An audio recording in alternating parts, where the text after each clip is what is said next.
Hola, ¿qué tal? Soy el doctor Antonio Magaña Serrano, presidente de la Asociación Nacional de Cardiólogos de México. Y la pregunta en este momento es, bueno, pues, ¿qué hacemos o qué debemos hacer ante esta situación? Lo primero, pues lo que tendríamos que reconocer es si el combatir la obesidad merece la pena, porque también existen los conceptos de la famosa obesidad paradójica o del enfermo obeso sano. Pues vean ustedes que a pesar de esto, pues combatir la obesidad merece la pena. ¿Por qué? Porque cuando nosotros combatimos la obesidad, mejoramos ciertos marcadores subordinados de salud, como pueden ser, mejoramos la presión arterial, mejoramos el perfil lipoideo al disminuir los triglicéridos, incrementar las concentraciones de colesterol HDL, disminuimos discretamente el LDL, y esto se traduce también en una disminución, por ejemplo, de marcadores bioquímicos de inflamación como la proteína C reactiva. Podemos combatir discretamente el hígado graso y en este sentido, pues podemos decir, bueno, pues merece la pena. Pero más allá de los marcadores subordinados, la pérdida de peso reduce a largo plazo la incidencia de desenlaces duros, como puede ser la mortalidad cardiovascular. Y fíjense ustedes cómo simplemente con intervenciones en el estilo de vida que apuntan a disminuir la obesidad a través de alimentación, ejercicio constante, pues vamos a tener un mejor pronóstico de vida. Pero la pregunta es si esto es suficiente, si estas medidas que pertenecen al terreno de la prevención primordial y que deberían en un momento dado ser aplicadas desde la primera infancia, pueden ser suficientes en nuestra realidad. Bueno, pues podemos apuntar sin temor a equivocarnos que estas medidas que tienden a mejorar nuestra alimentación, que tienden a hacer más conciencia de la población acerca de lo que está comiendo, que tienden a incentivar la actividad física, son necesarias, son indispensables, requieren del concierto no solamente de la comunidad médica, sino también de los gobiernos, de las autoridades, de las políticas públicas, pero desafortunadamente y sobre todo en los adultos no necesariamente son suficientes. Si bien son indispensables, no necesariamente son suficientes. ¿Por qué? Porque la obesidad requiere de un enfoque holístico para su manejo. Un enfoque que sin duda considere la terapia nutricional, el ejercicio, el apoyo psicológico, en algunos casos incluso la cirugía bariátrica, pero hoy también tenemos dentro de todo esto a la farmacoterapia, tanto para propiciar como para mantener el peso ideal y propiciar la pérdida de peso, un aliado específico. Y hemos transitado en los últimos años de tener elementos de la farmacoterapia que no tenían los resultados, particularmente en términos de seguridad, más alentadores, a estar hoy en la antesala de medicamentos que cumplen con una función no solo estética, sino de salud. Y dentro de estos debemos señalar indiscutiblemente a los análogos de GLP-1. ¿Qué es el GLP-1 o el péptido similar al glucagón tipo 1? Bueno, pues no es otra cosa más que un aminoácido que está, un polipéptido formado por 31 aminoácidos, miembro de la familia de las incretinas, que se secreta tanto en las células L del intestino como también en el sistema nervioso a nivel del núcleo del tracto solitario y que este elemento pues se libera tras la ingesta de alimentos y va a generar ciertos aspectos. El GLP-1 pues va a tener efectos a nivel intestinal como son una situación de saciedad, vamos a tener que es un gran regulador del apetito, pero no solamente esto, sino que tiene muchos otros efectos a nivel pancreático, por ejemplo, la estimulación de la secreción de insulina, de glucagón, una mayor sensibilización a la insulina que nosotros particularmente producimos a nivel pancreático, disminuimos a nivel hepático la producción de glucosa, se incrementa la lipólisis, Vamos a tener a nivel cardiovascular un incremento de gasto cardíaco, una disminución de resistencias vasculares sistémicas e incluso a nivel cerebral podemos tener aspectos de neuroprotección y de incremento de función cognitiva. De suerte tal que este sistema biológico mediado por la GLP-1 pues es muy importante conservar. Desafortunadamente, la enzima DPP4, la dipeptilpeptidasa tipo 4, lo inactiva rápidamente, haciendo que la función biológica protectora del GLP-1 pues no sea necesariamente suficiente en condiciones habituales. Por eso es que hoy por hoy pues tenemos opciones farmacológicas como son los análogos de GLP-1 que tienen efectos muy similares a los GLP-1 endógenos, tanto a nivel digestivo como a nivel del sistema nervioso, como a nivel cardíaco o a nivel pancreático, y que hoy pues utilizamos inicialmente para el manejo de pacientes que viven con diabetes, pero que también van a ser utilizados para el manejo de la obesidad. Hoy en nuestro país, de los 6 análogos de GLP-1 que se encuentran comercializables, hay dos que ya tienen una aprobación por la instancia regulatoria para el manejo de la obesidad, no solamente de la diabetes. Y estos son la semaglutida y la liraglutida. La segunda en inyección de 3 miligramos una vez al día y la primera ya en una preparación que pronto tendremos a nuestra disposición, que es una inyección de 2,4 miligramos una vez por semana y que también en los siguientes meses, sin lugar a dudas, pues tendremos el conocimiento de un nuevo jugador, como es el hecho de la tirzepatida, que aún no lo tenemos en nuestro país y que en próximas fechas pues lo conoceremos. Pero es importante que nos vayamos preparando en cuanto al conocimiento de las funciones metabólicas y de las funciones de cardioprotección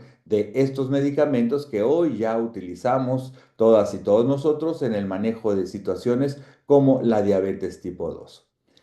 Empezando entonces por la liraglutida, pues ¿qué podemos decir? Que es un análogo del GLP-1 humano que se administra una sola vez al día y que a diferencia de este GLP-1, que como decíamos, como efecto de la DPP4, tiene una vida media muy cortita de apenas un par de minutos, pues la homología del 97% de la secuencia de aminoácidos del GLP-1 humano con la liraglutida, pues lo hace ser muy similar, pero las modificaciones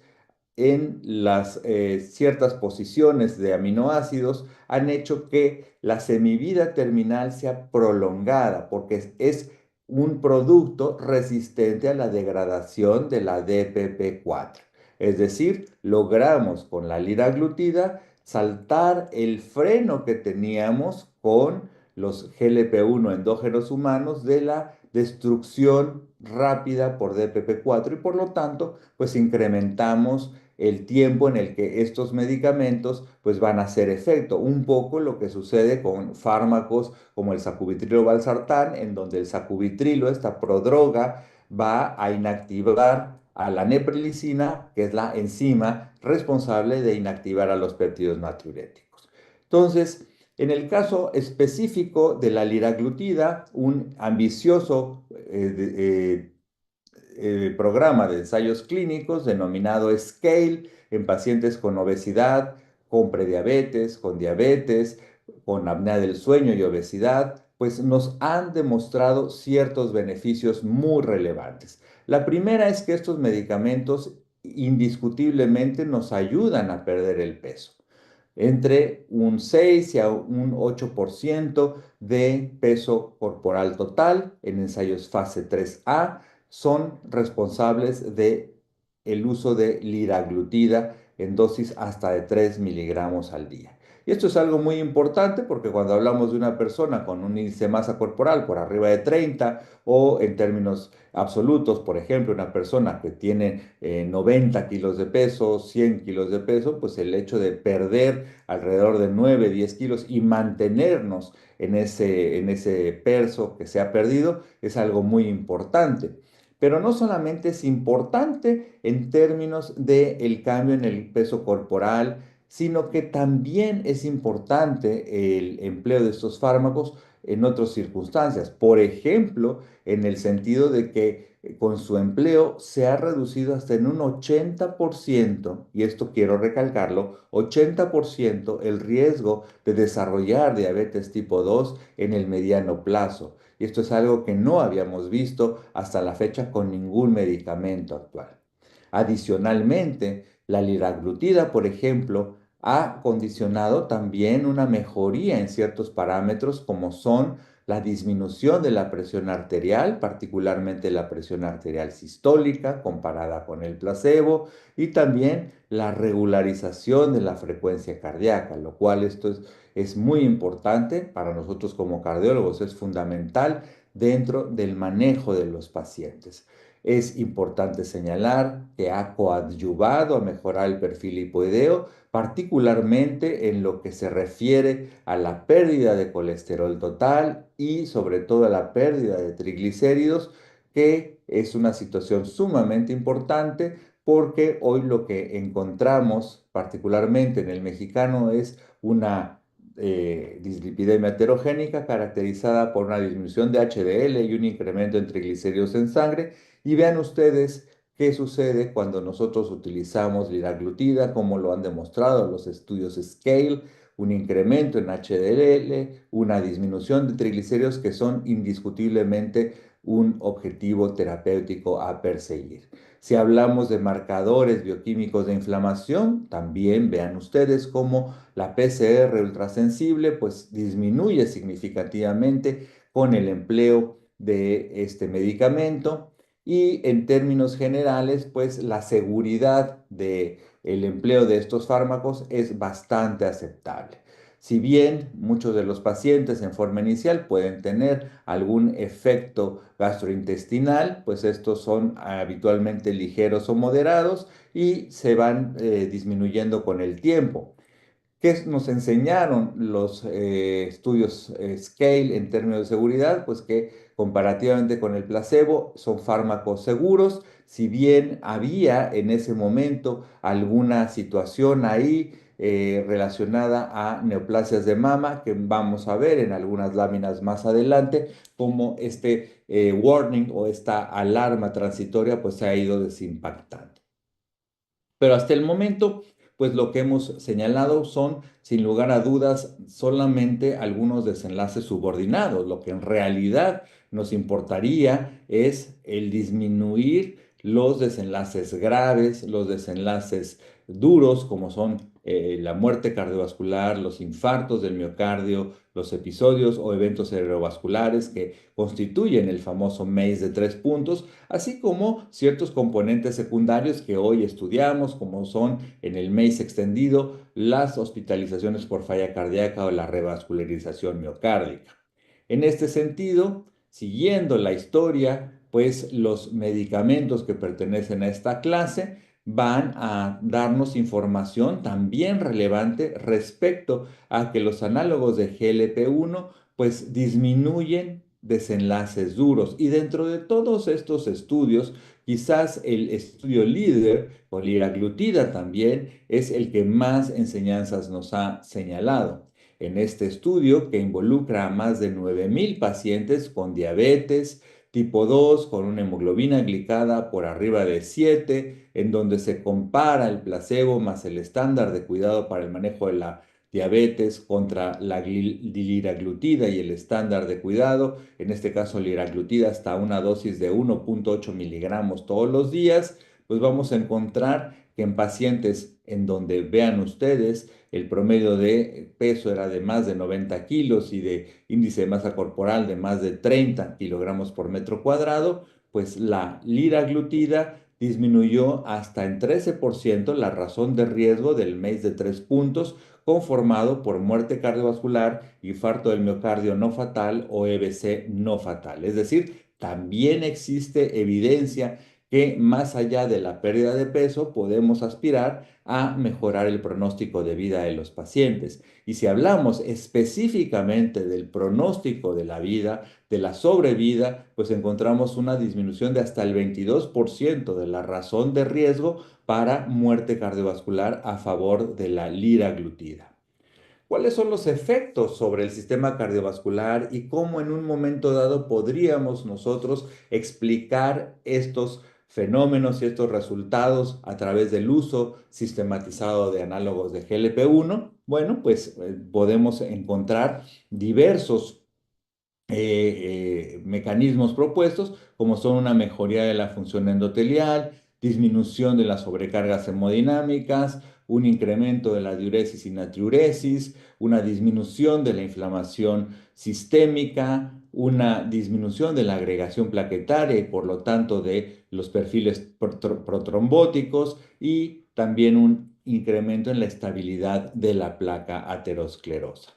Y la pregunta a seguir es si estos beneficios serían exclusivos de el que en su momento fue el principal exponente de análogos de GLP-1, es decir, de liraglutida. Bueno, pues para ello tenemos también evidencia de otros fármacos pertenecientes a esta misma familia, como son el caso de la semaglutida, en donde este medicamento, primo hermano de la liraglutida, ha sido estudiado en los ensayos clínicos STEP, que conforman un programa muy amplio de cerca de 20 ensayos clínicos en fase 3A y fase 3B, dentro de los cuales a mí me gustaría apuntar y señalar lo siguiente. Vean ustedes cómo incluso comparativamente con la liraglutida, la semaglutida pues tiene un perfil de eficacia mayor en dosis que van de 1.7 miligramos hasta 2.4 miligramos de aplicación semanal.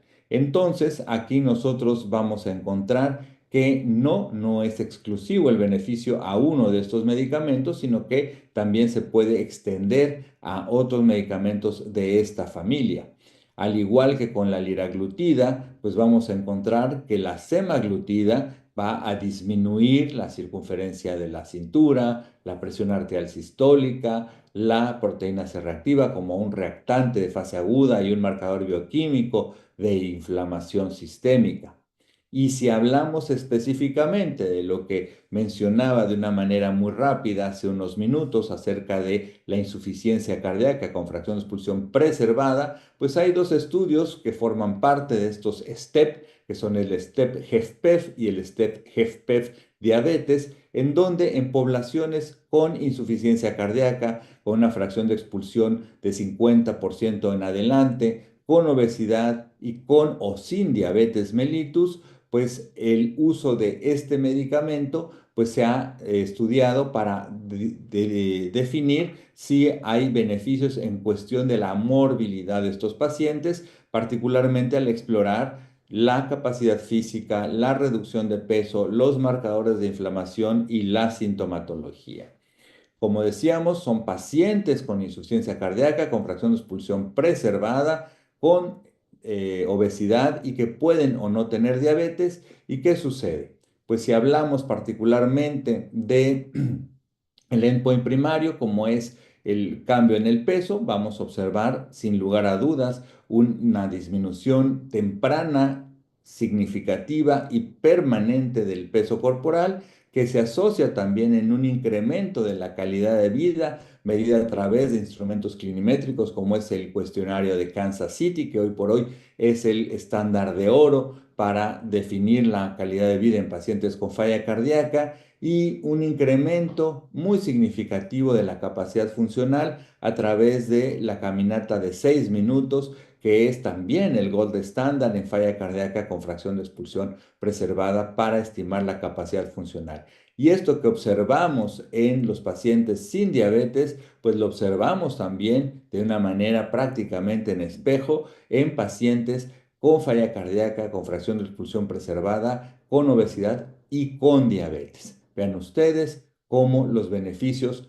tanto con y sin diabetes, son sustantivos. Y es por eso que hoy, por ejemplo, en las nuevas guías mexicanas de insuficiencia cardíaca 2024, de las cuales tuvimos la oportunidad de ser coautores, pues fuimos el primer documento a nivel internacional en señalar a la semaglutida como un medicamento para el manejo de estos pacientes, siempre y cuando reúnan los criterios del estudio STEP-HFpEF.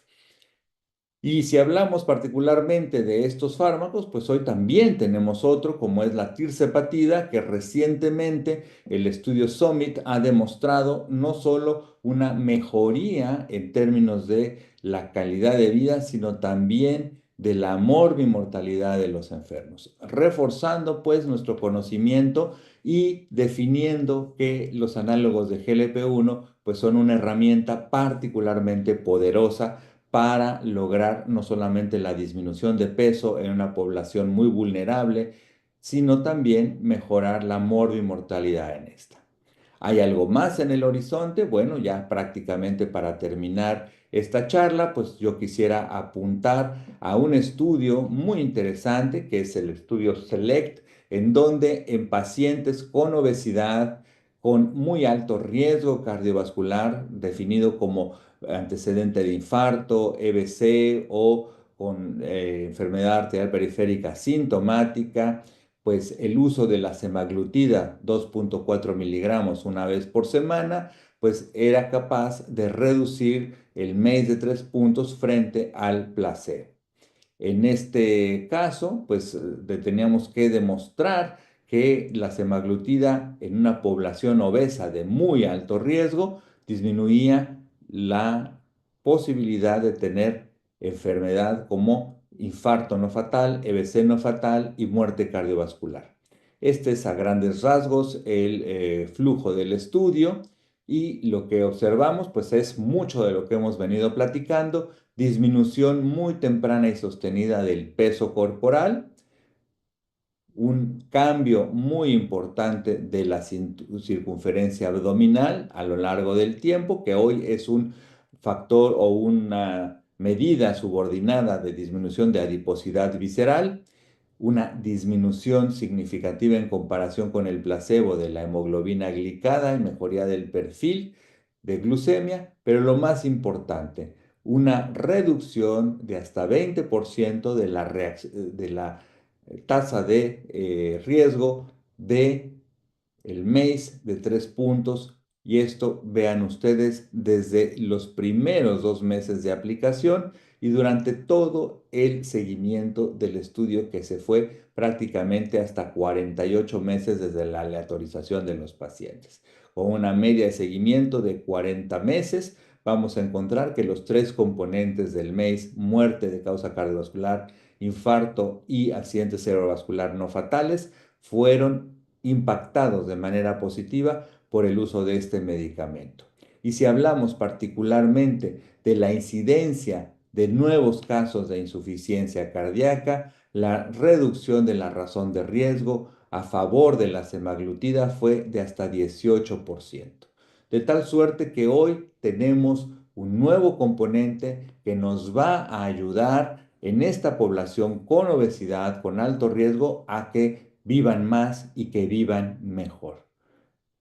Si hablamos particularmente de la calidad de vida, aquí utilizando los cuestionarios como el EQ5D, pues encontramos también beneficios a favor de la semaglutida, y todo dentro de un rango de seguridad más que aceptable. Y así como habíamos señalado esa duda, esa alarma acerca de las neoplasias de mama, pues vean ustedes en un estudio que involucró a más de 15,000 pacientes, la verdad es que se desimpacta el concepto de riesgo potencial de generar neoplasias cuando en este estudio, en el SELECT, no encontramos ninguna diferencia significativa entre los pacientes aleatorizados al brazo de placebo contra aquellos aleatorizados a recibir la semaglutida. En conclusión de todo lo anterior, pues, ¿qué podemos señalar? Pues que la obesidad es la enfermedad no transmisible más prevalente en el mundo entero, que constituye un factor independiente para enfermedad cardiovascular y metabólica, Sus causas son multifactoriales, van a requerir de un manejo holístico que incluya la participación de todos los actores, no solamente del personal médico, sus diferentes especialidades, y ustedes como médicos internistas, pues son la punta de lanza de los sistemas de salud para fomentar y mantener la salud de los adultos, sino también pues de las autoridades, de los gobiernos, de las políticas públicas, de las familias. Se requiere entonces de medidas tanto de índole no farmacológica como de manejo farmacológico específico, en algunos casos de manejo quirúrgico, que ya ojalá tengamos oportunidad en alguna sesión posterior de hablar de los procedimientos bariátricos para el manejo de la obesidad y las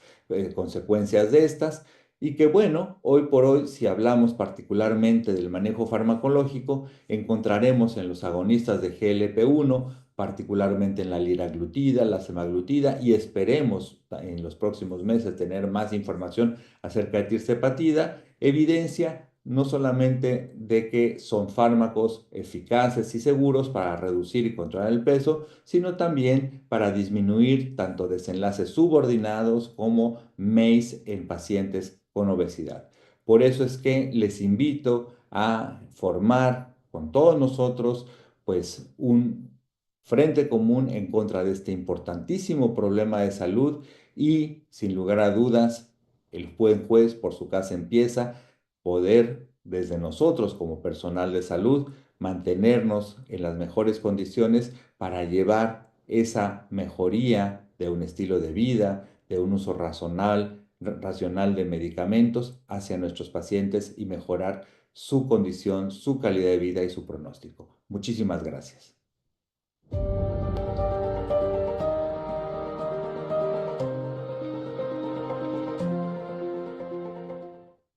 Hola, buenas noches a todos.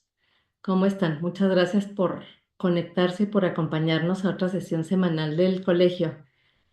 Desafortunadamente, el doctor Magaña tuvo una urgencia y en este momento no está para contestar las preguntas. Le vamos a hacer llegar por correo sus comentarios y sus preguntas. Hablando de obesidad, en enero salió el artículo del Lancet, el de los comisionados, con la nueva definición de obesidad. Me imagino que ya lo leyeron muchos de ustedes. Habla acerca de, bueno, primero, fue desde junio del 2022 hasta diciembre del 2024 y se trata de 58 comisionados de distintos países, de más de 20 países de todos lados, incluyendo pacientes obesos. Entonces, eh, hicieron muchas encuestas y definen que la obesidad se llama preclínica o clínica y la clínica ya es per se una enfermedad porque se trata de índice de masa corporal con medición de cintura o con bioimpedancia y con afección de un órgano. Entonces, la preclínica es el índice de masa corporal sin daño a órgano.